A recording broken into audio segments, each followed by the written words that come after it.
I've spent an amount of time in reflecting on this subject for many, many years. So I will share some of the findings and I'll try to compare it with the biblical worldview. But before I do so, I also would like to, give you a kind of a background understanding from where I'm coming.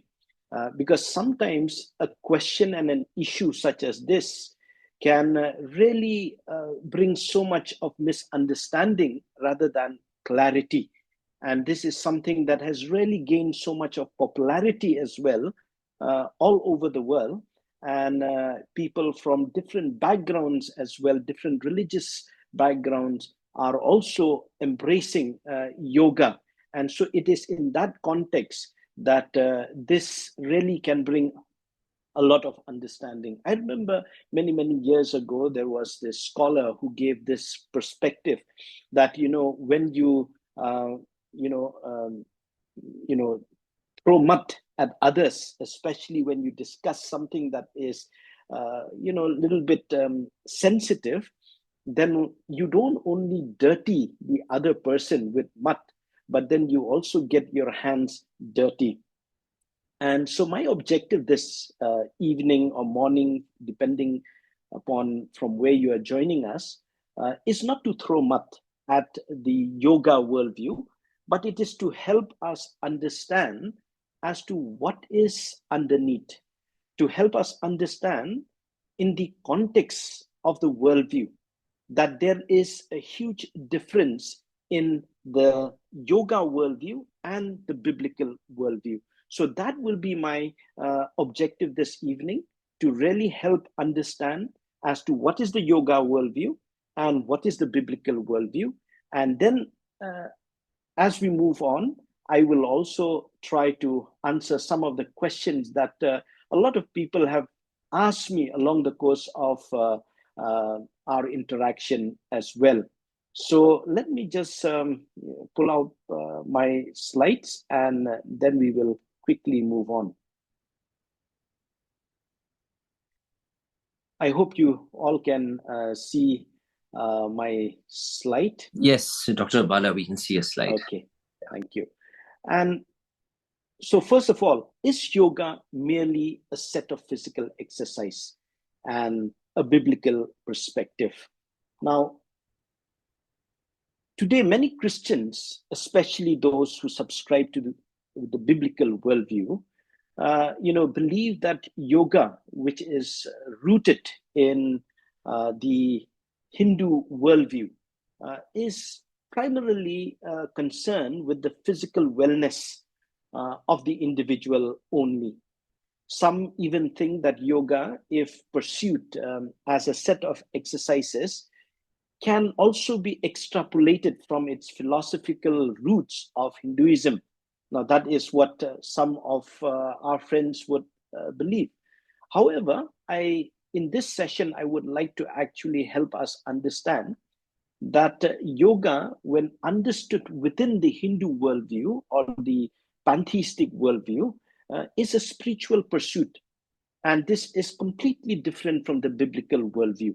So in today's session, I will first of all help us understand that physical wellness of the individual only is not the primary concern of the yoga as a worldview, and that exercises from the yoga perspective cannot be extrapolated from its philosophical roots of Hinduism, and that there is a difference between the yoga worldview and the biblical worldview.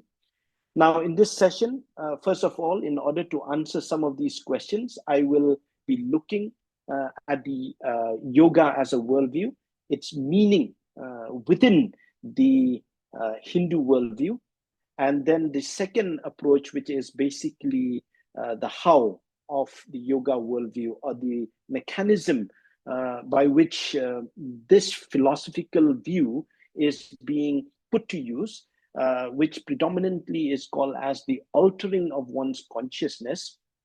And thirdly, I will also dwell on this question of that it is not just merely exercise, or is it a spiritual pursuit? And then I will also answer the question of, is there such a thing as a Christian yoga, which many would like to call it. So these are the four important, objective in this very session that I'm going to actually focus. So first of all, let me look at the meaning of yoga. When you look at yoga as a worldview, its meaning basically is it is a Sanskrit word that is basically it has this two important Sanskrit word that is called as the yujir and yoja. The former meaning yoking, while the latter means the control of senses. So in this sense, yoga can also literally mean the union with the infinite impersonal God. So here, the teaching or the worldview basically teaches us that it is the union of what? It is the union of the individual soul with the cosmic soul, if I may put it that way. The union between the individual soul and the cosmic soul. So that is what yoga basically means within this very context, within this very worldview. And so, according to classical Hinduism, basically, it talks about God, and according to the Advaita Vedanta, it basically means that God or Brahman. Brahman is the word that is used to describe or to talk about God. So God or Brahman is one and the same. So here, what it basically means is that all reality, that means all that we see around us, any entity that we would call, all reality is ultimately one. So basically, it says that, according to this philosophy, the Advaita Vedanta, that God is beyond all qualities. So it is beyond the good and the evil. It is beyond the being and non-being. Now, what it basically means here is that according to Hinduism, you can't really describe God. God is beyond the description of any qualities. You can't really say that God is good or evil.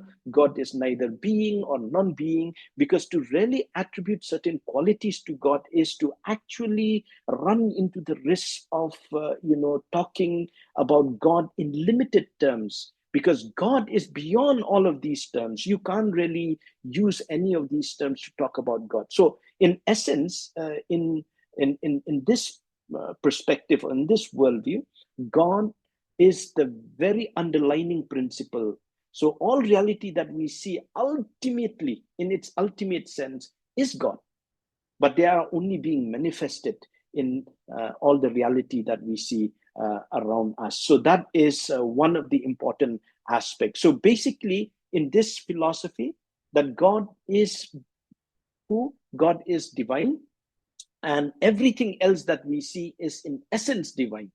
And so this, in this context, now what we do see is that having understood who God is, that all that we see is God. And so it is in that context that now we need to understand that man within that framework is in essence God, right? Now, if everything is gone in its manifestation, then here you have man who's the Atman. He, in essence, is divine. But then here, the problem is that man cannot be understood as someone who has committed a moral sin. Here, the problem with man is that he is suffering from a problem that is called as the metaphysical amnesia, or the ignorance that he is divine. So now, as I've mentioned, God is the essence in which everything else that we understand. But then man within that framework is also divine. But then the problem is man is not able to understand that he is divine, because he is ignorant, or he is what they would call as is suffering from metaphysical amnesia, or an ignorance of their divine nature. So man is ignorant that he is divine in his essence. And so that is the main underlining issue that you will find. So here you will notice that how then do we come out of this problem? The problem or the solution to that very problem of ignorance is what it is basically to go through a transformation or an alteration of one's consciousness. That means if we are being forgetful that we are God, so what do? We need to actually, go through certain steps in order to wake ourselves up and to remind ourselves in our essence of who we really are, right? So this process involves what they would call as the mystical part, and that is what they would talk about yoga. Yoga is in essence a union with Brahman. That means to be in union with the essence of this very world itself, who is divine. So man is ignorant that he is divine. So now he needs to remind himself. And how does one remind himself or herself? It is through a process or through a path, which is called yoga. Now, very quickly, yoga is not just simply the exercises that we are talking about. Now, according to Hinduism, you'll find that there are four important parts in which you can realize, or you can, you can have this solution of being in union with God. And this is what they call as number one, the Nana Marga, which is basically a path that one chooses through the pursuit of knowledge. And the second important path that one can also pursue is not only the path of knowledge, but it is also through what they call as the bhakti yoga. That's the second category. The bhakti yoga is actually the following the path of devotion and love, so that is bhakti yoga. And the third important yoga is called as the karma yoga. That means you follow the path of service, you serve. And so that is the third important yoga. And the fourth important yoga is the raja yoga. The raja yoga is basically the meditation or the psychophysical exercises of being in union. So there are four important yogas. So today, what we are focusing in light of the topic that we have chosen for this evening is basically the third yoga, the fourth, and that is the Raja Yoga, which some may also call as the Hatha Yoga. So we will be focusing only on this important yoga, and we will leave the other three. So again, coming back, how does one attain or overcome this solution of being forgetful that one is basically divine? So the second important aspect, as I have mentioned, is through one's consciousness. So how do you attain? You attain this union with God towards by altering one's consciousness. The focus here basically is not external, but it is inward. It is not outward, but it is inward. An inward look and realization. Realization of what? To realize is not the same as to use one's intellect or logic. So here the very word realize is not the same as we would use in trying to reason things out. But here, that word realization means it is to transcend. That means to overcome, to transcend your cognitive, rational consciousness and experiencing a higher state of expanded consciousness, which is believed to be God or our true identity. So basically, here you are an individual, which is you are a part of that divine. And so now you are, if you are in denial that you are divine, it is because you are ignorant about this. And in order to overcome that ignorance, you have to follow this path. And in following this path, you need to overcome some of these bindings, the cognitive, rational consciousness, and experiencing a higher state of expanded consciousness, which is believed to be Brahman, right? Which is the true self. So that is in essence what it basically means. And then how does one do that towards altering one's consciousness? See, this has been initially proposed many centuries ago by Patanjali. And so yoga has been described as the Chitta Vritti Nirodha, which basically means that it is a state of mind that is still and without any thought. So basically, it is a state of the mind where it is just simply still and you don't have any thought. So basically, that is emptiness, so to say. So that is, in a nutshell, my perspective, my understanding that, this is a goal that is worth pursuing, is what they would say, in overcoming one's ignorance. And to do that, you need to follow these very path, which is basically an eightfold path. So here, the focus, as I mentioned, is the internal. That means the inward look, not the outward look. And in doing so, you are focusing on the physical aspect and the breathing exercises. And the foundation here is what? The foundation is that, as I mentioned, that the solution or salvation is a matter of one's perception. That is, by perceiving our inner consciousness, which is believed to be God. So here, the focus is not to look outward, but the focus here is to look inward. And that is why you are following this very part of dealing with your consciousness. So the consciousness is the foundation of all reality. Okay. And that is why the focus here is more of inward rather than outward. Now, the other important aspect here is it aims at manipulating one's physical condition. Okay, so here, how does one focus on manipulating? It is through dealing with your physiology, your chemistry, and your nervous system.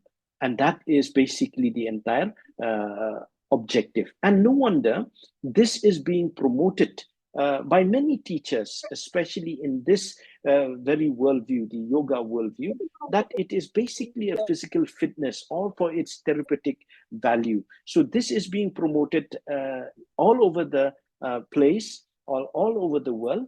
It is for this very important, objective. And no wonder, as Zwala mentioned at the very outset, that the 21st of June, that means tomorrow, is being celebrated internationally as a yoga day. And this was definitely promoted by, it all began when our honorable Prime Minister, while speaking, in the UN on the 27th of September 2014, he promoted yoga as something that is good for humanity as a whole and that can usher in an era of peace and unity. And ever since that time, this has been kind of promoted as something that can be detached from one's from this particular worldview.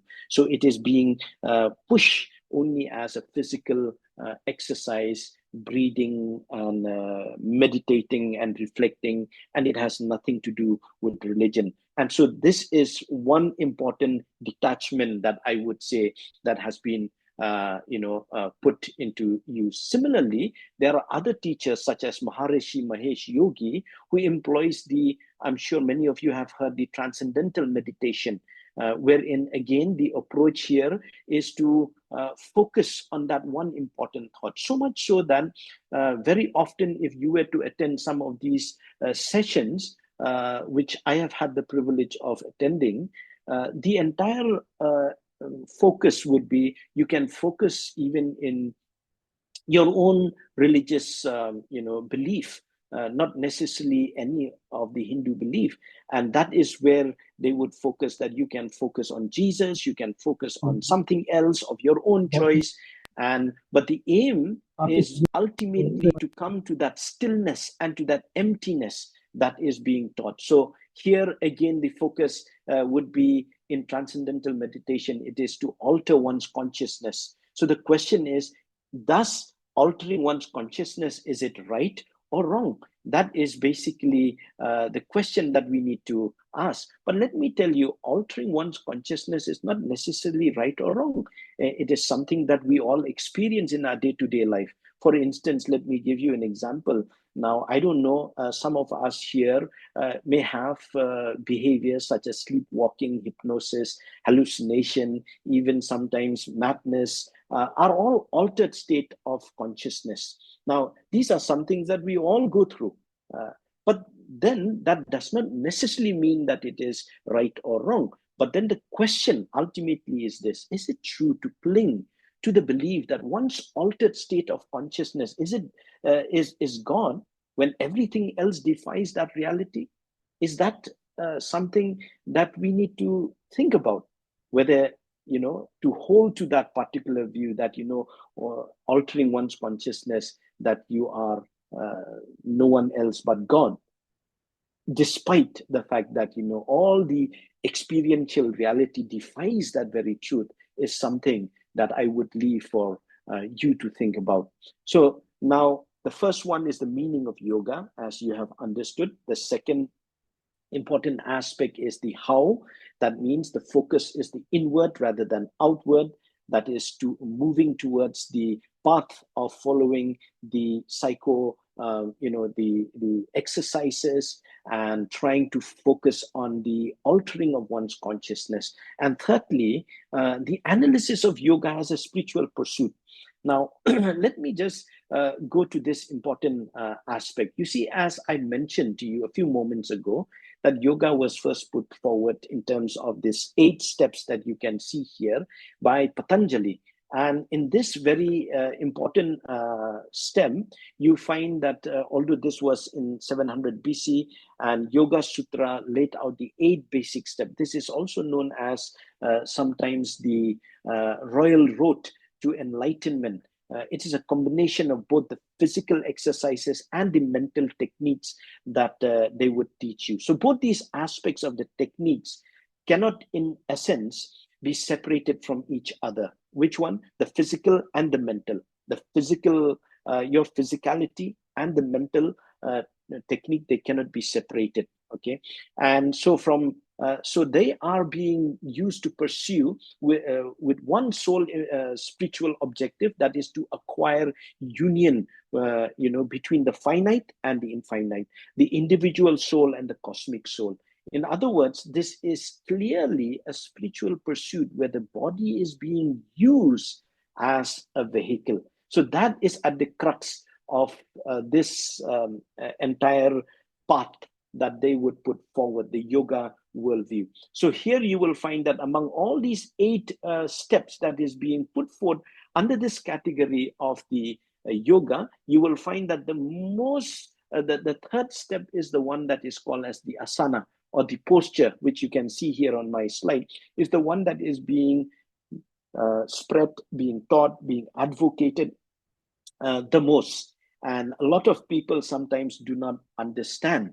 But what is important to note, that each of these posture that is involving this very step, asana, prescribed, is associated to the Hindu gods, the deities. And some even believe that in using these posture, one is actually worshipping these deities after whom the postures are named. So there are several postures that that is in the shape and the form of the exercises. So when one does these exercises, it is basically engaging in even worshipping. So that is basically the whole idea. And then these steps, the Raja Yoga, as I mentioned, are the royal road to enlightenment, the physical and the mental.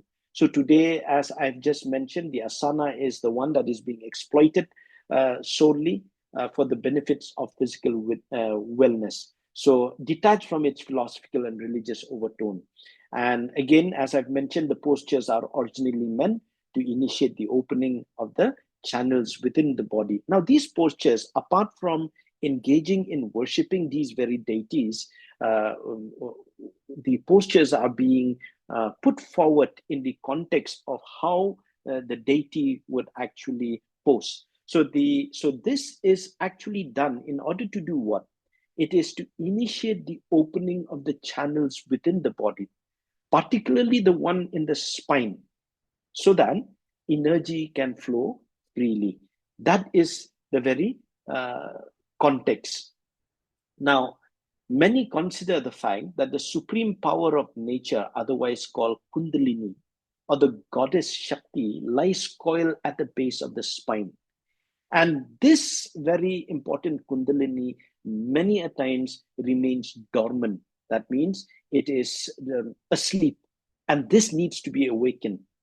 And when this is awakened, then it is intended to initiate the release of that energy by rising up the spine and rejoining her consort, that is Shiva, thus exploding in the brain. And that is basically the whole idea. So in accomplishing this state of consciousness, one is believed to possess all occult powers, psychic abilities, and supposedly sinless perfection as well, as this would actually say. So ultimately, the point that I want to drive home is this, that yoga in all its forms certainly involve occult assumptions. And here again, it is quite different from what the Bible would actually teach, because the Bible would actually, in light of 1 John 4:1, it would actually warn followers that we need to be careful to test the spirits to uncover unbiblical ideas. So here, I think we need to understand that this is spiritual realm, and in the spiritual realm, it is real, but not all spirits are uniformly benevolent, and that is something that we would do well to be mindful of. A host of rebellious spirits, or demons, can masquerade as agents of healing and health for the purpose of diverting the attention from the great physician, which I will actually draw a distinction towards the latter part of my presentation. So here we need to again come back and see and understand that all of this has its own side effect or implication in following, without being mindful of what does this path entails. Now, this brings me to the fourth point. The fourth point is there such a thing as a Christian yoga? Very often people have tried to actually say that, well, I happen to subscribe to a biblical worldview, but here I am, I do practice, but I don't want to actually, get into all of that. So I would basically say that, I practice something that is called Christian yoga. Many times people have asked me, why can't we just simply do it without associating it with its philosophical underpinnings? So then this brings me to this main question: is there such a thing as a Christian yoga? Now, let me actually give us a very clear perspective on this. Can a Christian practice yoga? Is a question that we need to ask. While someone is subscribing to the biblical worldview, can one now, practice some entity, some element, some exercises that is deeply rooted in another worldview? That is basically the question. Not to say whether it is right or wrong, but the point is, can one mix the two? Can we embrace the physical exercises aspect of yoga while leaving out the spiritual part of it? This is basically a question that I very often ask.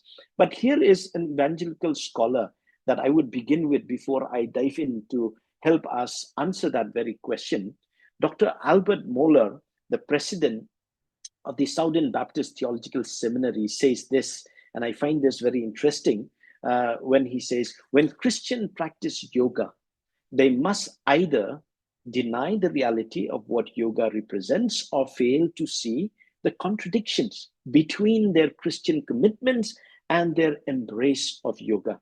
The physical is the spiritual in yoga, and the exercises and the disciplines of yoga are meant to connect with the divine.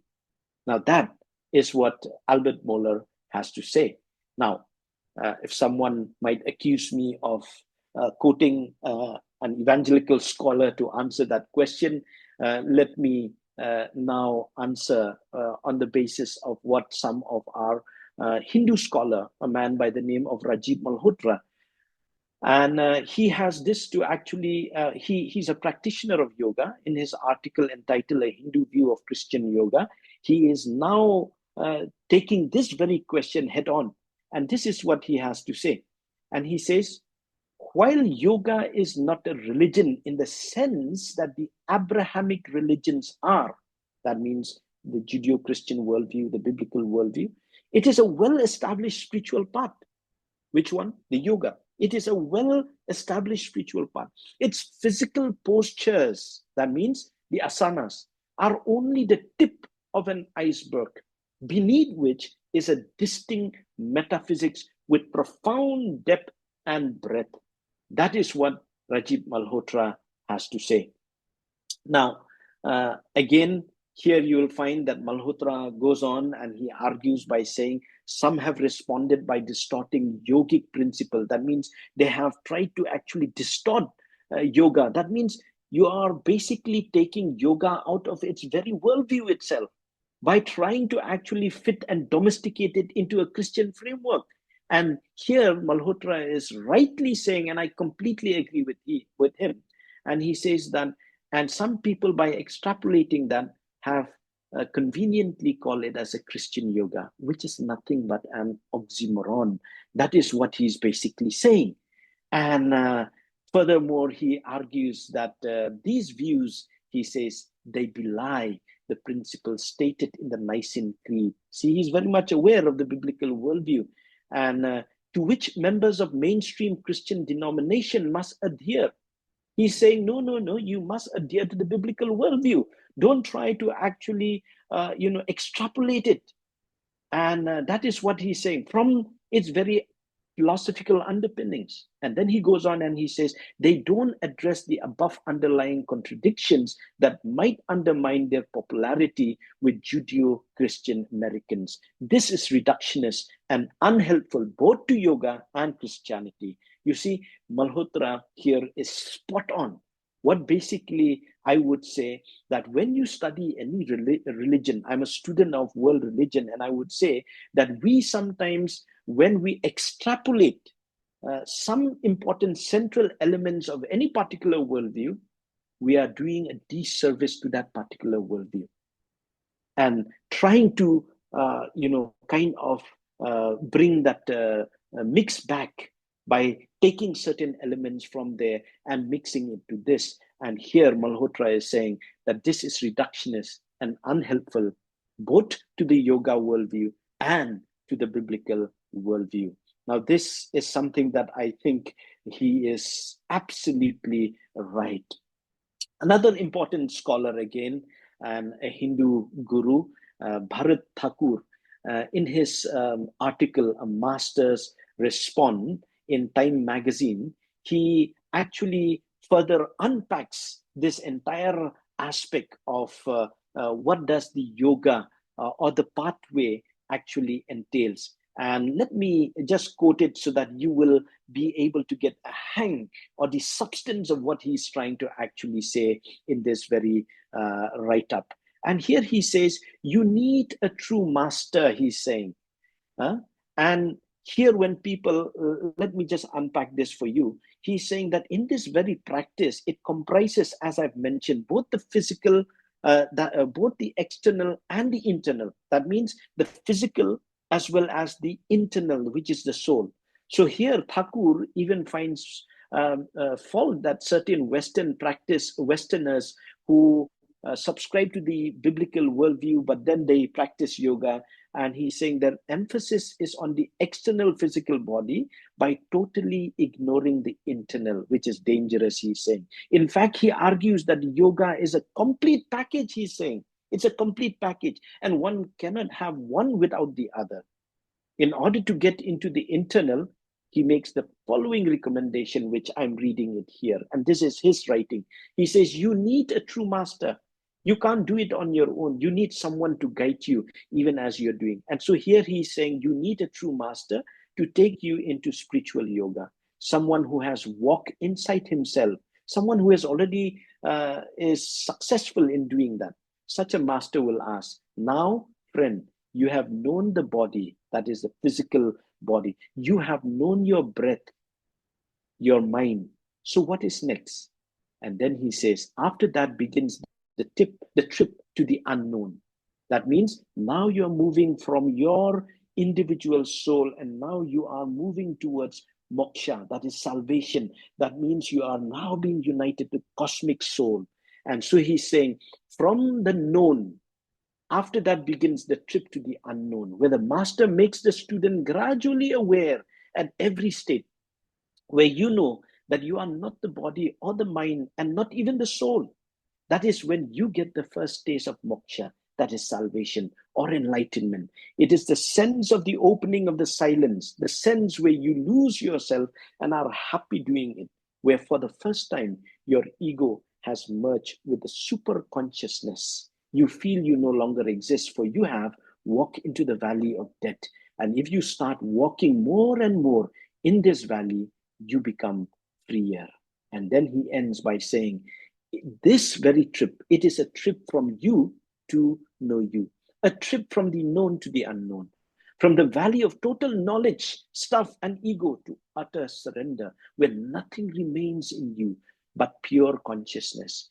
You go to a stage where you are totally free of fear or dying or living.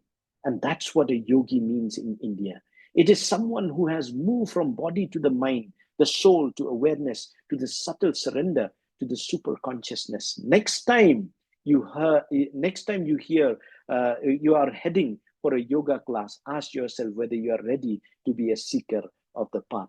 This is in essence what yoga is all about.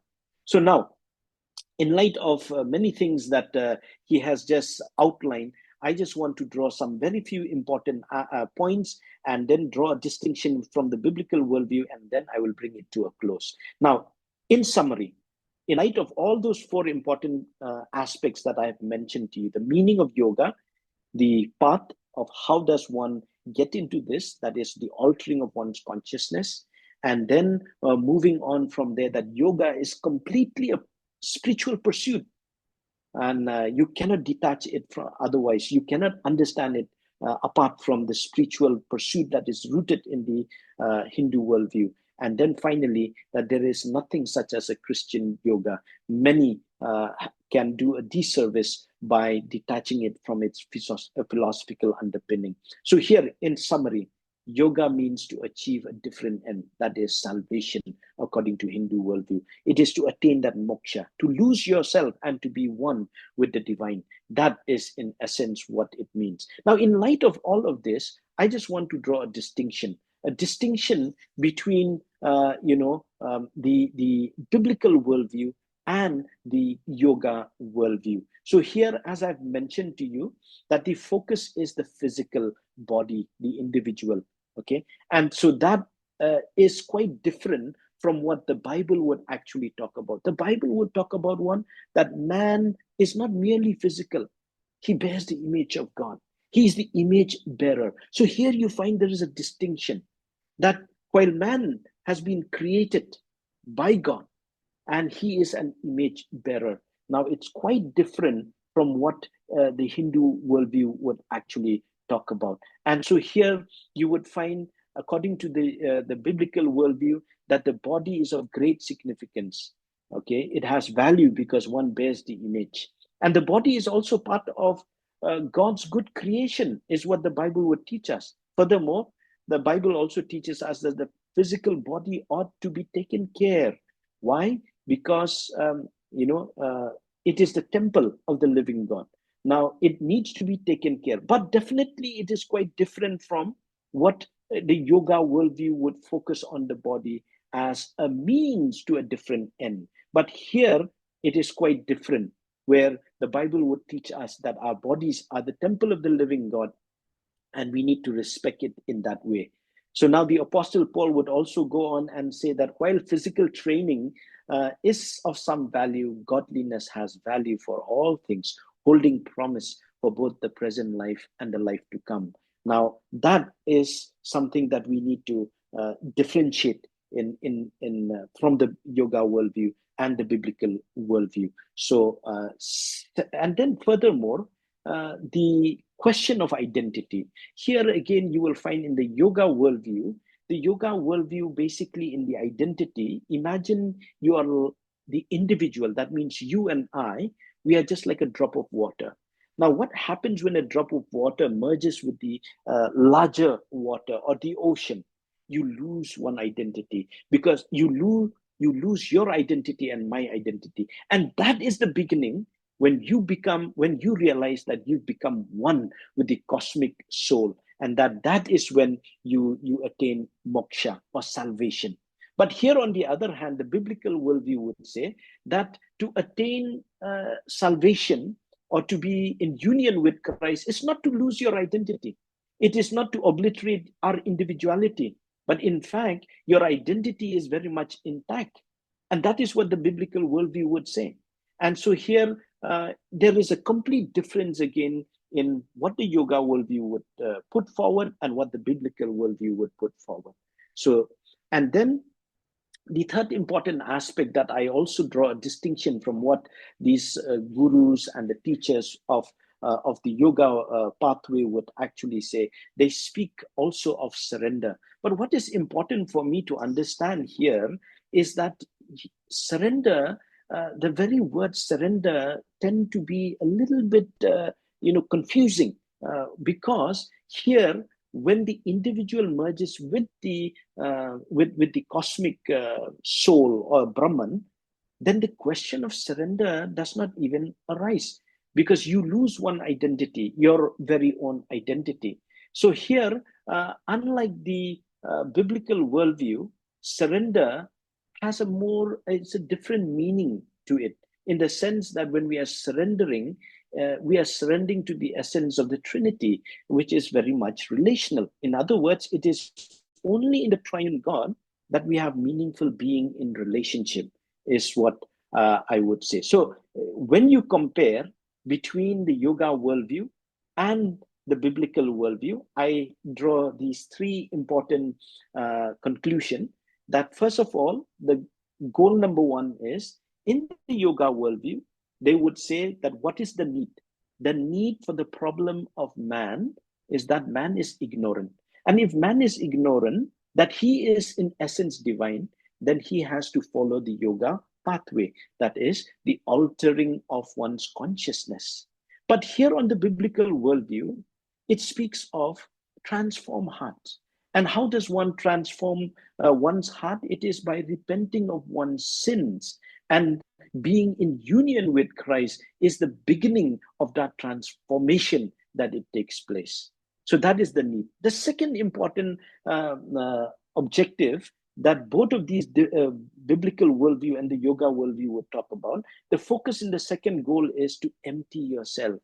Because rationality, materiality, is basically to struggle in the lower realm of things. So the objective is to get rid of all these entanglements, to move towards emptiness, to empty your mind, and so on and so forth. And when you empty your mind, when you empty yourself, ultimately, it is no longer you, but it is the divine that is important and the focus. But here, the biblical worldview would say, no, it is not the emptying of one's mind that is important, but it is the renewing of the mind. And renewing of the mind with God's truth, as Paul would talk about in Romans chapter 12, verse 1 and 2. And once you come to the last important result, or the outcome, or the desired outcome of all of these processes, you will find that the yoga worldview, the aim and objective is to be one with the divine. And here, in the biblical worldview, it is not to be one with God in the sense of the yoga worldview. It is to actually, when you renew your mind, then you will discover what God's will is for you and for me as followers of Christ and as believers of God, as revealed in the Bible. So now you begin to see that there are different distinctions here between the yoga worldview and the biblical worldview. Now, mind you, as I said at the very outset, that I'm not here to actually throw mud and to probably, just criticize, but it is to basically draw a distinction between these two different worldviews. And when we try to take out special, these essential truth claims in both of these worldviews, you and I are doing a disservice to both of these worldviews. So in the end, I would actually say that our whole objective is to actually show that there is a huge difference between biblical worldview and yoga worldview, and that they are not one and the same, but they are worlds apart. And so one ought not to confuse both of them. And I think that is when you allow each of these worldview to be unique in its essence. That is when we are doing a true service, offering a true service to these respective worldview. So that is, in essence, my submission to this question of, is yoga merely a set of physical exercise, a biblical perspective?